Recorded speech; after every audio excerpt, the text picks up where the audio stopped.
Hello, this is Tony Hiller from RealClimateScience.com. Yesterday I saw some fascinating tweets from a guy named Ben Norton who claims to be a journalist. And he also appears to have some sort of association with China. He tweeted, China's carbon dioxide emissions fell by 3% in March. This suggests that China's CO2 emissions peaked in 2023 and will keep falling. China installed more solar power capacity than the rest of the world combined in 2023, more than the U.S. has ever installed. And then he went on, China pledged to reach peak CO2 emissions before 2030, so it has likely achieved this 7 years early. Beijing promised to get to net zero by 2060 and is well on track to do so by 2055 or earlier.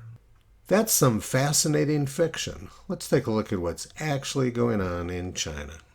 The use of coal in China is skyrocketing, while wind and solar are hardly making any progress at all.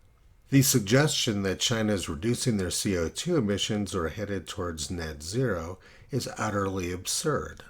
China is building almost 300 new coal-fired power plants. Obviously, if you're building lots of new coal-fired power plants, your CO2 emissions are not going to drop. The absurd propaganda coming from people who claim to be journalists is always entertaining, though. Toto's been pulling back the curtain on climate propaganda for more than 16 years. You can visit him and his family on the web at realclimatescience.com.